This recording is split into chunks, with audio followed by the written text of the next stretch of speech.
کیا طلباء اتنے طاقتور ہوتے ہیں؟ اگر بنگلہ دیش کی تاریخ دیکھیں اور پاکستان کی تاریخ دیکھیں، کیونکہ 1971 تک تو ہم دونوں کی تاریخ مشترکہ ہے، تو اس میں طلبہ کا بہت ہی اہم کردار رہا ہے، اور مشرقی پاکستان میں تو بالخصوص رہا ہے کہ جب اردو زبان کا مسئلہ آیا تو وہاں پر طلبہ نے احتجاج کیا۔ اس کے بعد یہ ذہن میں رکھیے کہ خود شیخ مجیب الرحمن جو تھے وہ بھی ایک طالب علم رہنما تھے جو حسین شہید سہروردی کے ساتھ ان کا تعلق تھا۔ حسین شہید سہروردی بھی پہلے مسلم لیگ میں تھے اور بعد میں انہوں نے عوامی لیگ کے نام سے اپنی پارٹی بنائی تھی، جو ظاہر ہے وہاں پہ جیت گئی تھی، اور مجیب الرحمن بھی وہاں سے ہی جیتے تھے عوامی لیگ کے ٹکٹ پہ۔ تو ایک تو طلبہ کا وہاں پہ بہت ہی زیادہ کردار رہا ہے، اور 1971 تک تو صورتحال یہ تھی کہ بہت سارے جو افسانے بنائے جاتے ہیں کہ پاکستانی فوج نے بڑا ظلم کیا، ان میں سے کچھ چیزیں ایسی ہیں جو یونیورسٹی کے طلبہ کے حوالے سے ہیں۔ اچھا، تو مطلب وہ افسانے ہیں یا مطلب ان کو بہت ساری چیزیں ان میں رتب و یابس ہیں، لیکن طلبہ کے حوالے سے میں آپ کو صرف ایک پرسپیکٹیو آپ کا واضح کرنا چاہ رہا ہوں۔ تو طلبہ کو تو آپ ایسے نہیں لے سکتے، اور پاکستان خود تحریک پاکستان میں طلبہ نے بڑا امپورٹنٹ کردار ادا کیا۔ ایوب خان جیسے ڈکٹیٹر کو یعنی ہٹانے کے لیے طلبہ نے رول پلے کیا۔ اس کے بعد آپ دیکھ لیجئے کہ طلبہ یعنی نوجوان بھی ہوتے ہیں، تو اس وجہ سے تمام تر تحریکوں کا جو ہراول دستہ ہے وہ طلبہ ہی ہوتے ہیں۔ تو جب وہ ایک دفعہ سڑک پہ آ جائیں تو پھر انہیں واپس کرنا مشکل ہوتا ہے۔ جو حسینہ واجد صاحبہ نے میرے خیال میں جسے کہتے ہیں نا کہ جو فیٹل مسٹیک جو کی تھی، وہ سب سے بڑی یہ کی تھی کہ انہوں نے اپنی جو عوامی لیگ کی طلبہ تنظیم تھی اس کو دوسرے طلبہ کے مقابلے پر لانے کی کوشش کی تھی۔ اچھا، اور ایک موقع پہ حکومت کی طرف سے یہ کہا گیا تھا عوام کو مخاطب کر کے کہ آپ ان مظاہرین کو کچل ڈالیں۔ تو جب آپ کچل ڈالنے کی عوام کو عوام کے ذریعے کچلنے کی کوشش کریں تو اس کا سیدھا سا مطلب ہے کہ آپ سول وار میں لے کے جا رہے ہیں نا۔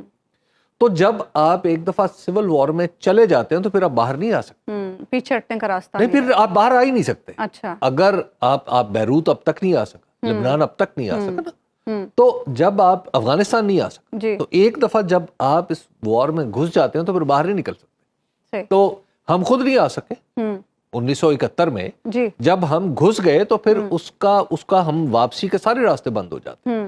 تو اس وجہ سے یہ تاریخ ظاہر ہے وہاں کے لوگوں کے سامنے بھی ہوگی، تو اس کے اثرات آئے۔ دوسری ایک اور بات بھی ہے کہ جب 1971 میں پاکستان دو لخت ہوا، مشرقی پاکستان بنگلہ دیش بنا، تو مجھے بہت سارے بنگالی جو اس وقت بھی ووٹ ڈالتے تھے، یعنی انہوں نے مجھے بتایا کہ اس زمانے کے لوگوں نے کہ اس وقت بھی مشرقی پاکستان میں صورتحال یہ تھی کہ ایک طرف شیخ مجیب تھے، دوسری طرف ایسے لوگ تھے جو انڈیفرنٹ تھے، جو دوسری پارٹیوں کے تھے، اور اگر پہلے اور دوسرے میں فرق کیا جائے تو وہ جو دوسری قسم کے لوگ تھے وہ پاکستان کا ٹوٹنا نہیں چاہتے تھے۔ ان کے خیال میں پاکستان کو ایک فیڈریشن یا ایک کنفیڈریشن ٹائپ چیز کے ساتھ وہ چاہتے تھے کہ ہم پاکستان کے ساتھ منسلک رہیں۔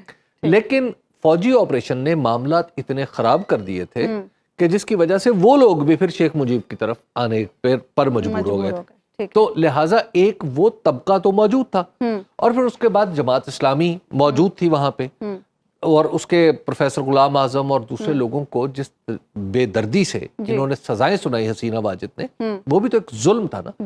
پھر خالدہ ضیاء کو انہوں نے عملی طور پر قید کر دیا، اب بھی وہ بیمار حالت میں ہیں اور انہیں باہر جانے کی اجازت بھی نہیں دی گئی۔ غالباً پاکستان جیسا بندوبست وہاں پہ نہیں ہو سکا کہ وہاں پہ ایک کانوکٹ کو باہر بھیجا جا سکے، لیکن وہاں پہ خیر خالدہ ضیاء صاحبہ وہاں پہ موجود رہیں۔ تو نتیجہ یہ نکلا کہ جب انہوں نے اپوزیشن ختم کر دی، یہ ہمارے سیکھنے کا سبق ہے۔ اچھا، وہ یہ ہے کہ جب آپ اپوزیشن ختم کر دیتے ہیں تو پھر یہ آپ کی شہرگ سے پیدا ہو جاتی ہے۔ اب آپ دیکھیے کہ بنگلہ دیش میں اپوزیشن خالدہ ضیاء کو ختم کیا، جماعت اسلامی کو ختم کیا، جاتیہ پارٹی کو تھوڑا بہت کام کرنے دیا، تو آج صورتحال کیا اور کنٹرول کتنا تھا؟ حسینہ واجد کا نہیں، اس میں تو ایک تو اپوزیشن کا سبق، دوسرا پاکستان کے سیاسی خاندانوں کے لیے ایک سبق ہے۔ اچھا، وہ یہ ہے کہ حسینہ واجد صاحبہ جو ہے جب وہ اقتدار میں آ گئی اور جیتی الیکشن، جب اقتدار میں آ گئی تو ان کے بچے بڑے ہونا شروع ہو گئے، تو انہوں نے اپنی بہن جو ان کے ساتھ اس وقت باہر تھی، ان کے والد کی جب موت ہوئی ڈھاکہ میں، تو اپنی بہن کو، اپنی بہن کے بچوں کو، اپنے بچوں کو انہوں نے مختلف جگہوں پر سیٹل کرنا شروع کر دیا، اور وہ اپنے جو جی اور اپنے جو صاحبزادے کو وہ چاہ رہی تھی کہ ان کا وہ جانشین ہو، جی موروثی سیاست، تو وہ ان صاحب کو سجیب واجد ان کا شاید نام ہے، اچھا خیر، تو شاذب واجد شاید ہمارے جو تلفظ میں اس کو شاذب شاید کہیں، خیر، تو وہ ان کو وہ انہوں نے بڑا ایکٹیو کیا ہوا تھا. اپنی بیٹی کے بارے میں وہ پش تھرو کر رہی تھی کہ انہیں انٹرنیشنل آرگنائزیشن میں، اقوام متحدہ میں کچھ پوزیشنز ملے، انہی کا تسلط بس قائم رہے، ہاں انہی کا تسلط قائم رہے. تو الٹیمیٹلی جب لوگوں کو دکھا کہ نہ صرف حسینہ واجد بلکہ یہ تو اپنی نسل بھی تیار کر رہی ہیں کہ یہ ہمیشہ کے لیے ہم پہ رول کریں، تو اس سے غصے کو شدت ملی. تو تیسرا اس سے جو سیکھنے کا نقطہ ہے وہ یہ ہے کہ جب سوسائٹی کے اندر ایسے لوگ پیدا ہو جائیں جو ریاست کے طفیلیے بن کے تمام تر سہولیات پہ قبضہ کر لیں، تو لوگ زیادہ دیر تک اس کو چلنے نہیں دیتے. یہاں پر بھی ایک طبقہ تھا، ایک طبقہ پیدا ہو گیا تھا جس کو کہا گیا تھا کہ نوکریاں بھی تمہاری، بزنسز بھی تمہارے، سب کچھ تمہارا. تو اس کے نتیجے میں ایک ریاکشن آیا. تو یہ بھی ایک بہت بڑا سبق ہے کہ ہم بھی اگر پاکستان میں دیکھیں اپنے ارد گرد، خدا نخواستہ کہیں ایسا کوئی طبقہ تو نہیں ہے جو ریاست کا طفیلی بن کے ہمارا خون چوسے چلے جا رہا ہے، تو ہمیں ان کو ٹھیک کرنا ہے. لاسٹلی میں عرض کروں گا کہ جو یہ صرف بنگلہ دیش نہیں، پاکستان، برطانیہ، افغانستان، انڈیا، یہ پوری دنیا میں، امریکہ، پوری دنیا میں ریاست کی ری اسٹرکچرنگ کا ایک تقاضا موجود ہے. اور وہ تقاضا ہے جی، اور وہ تقاضا ہے کہ ریاست کی پالیسی ہو یا قانون ہو یا ان دونوں کا نفاذ ہو، اس کو اس طرح ہونا چاہیے کہ وہ ٹرانسپیرنٹ ہو، وہ سب کے لیے برابر ہو، ایکول اپرچونٹی سب کے لیے ہو. اور تیسری بات یہ ہے کہ اب آپ ریاست میں کسی بھی طبقے کو یا کسی بھی شخص کو آپ مقدس گائے نہیں بنا سکتے، اور کسی کو محروم بھی نہیں، اب کسی کو اب محروم بھی نہیں کر سکتے. تو لہٰذا اب جو ہے ریاست کو ایون ہینڈیڈ ہونا پڑے گا. اور یہ جو بہت ساری چیزیں ہم نے ماضی میں جو ہم دیکھتے تھے وہ تھی کہ جناب حب الوطنی جو ہوتی ہے وہ غیر مشروط ہوتی ہے. آج آپ نے دیکھا، مجھے تو سب سے جو خطرناک چیز لگی اور خوفناک چیز جو میں وہم و گمان میں نہیں آ سکتی تھی، وہ آج شیخ مجیب الرحمان کا مجسمہ اور اس کے اوپر لوگ چڑھے ہوئے، ٹھیک ہے نا.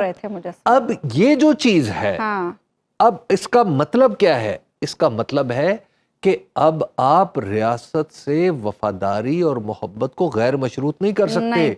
یہ دو طرفہ کام ہے. ملک ہے تو اسے میرے لیے کام کرنا ہے اور مجھے ملک کے لیے کام کرنا ہے. ہم اس معاہدے کے دو فریق ہیں جن کو دونوں کو ایک دوسرے کے ساتھ کام کرنا ہے. ون سائیڈڈ کچھ نہیں ہو سکتا.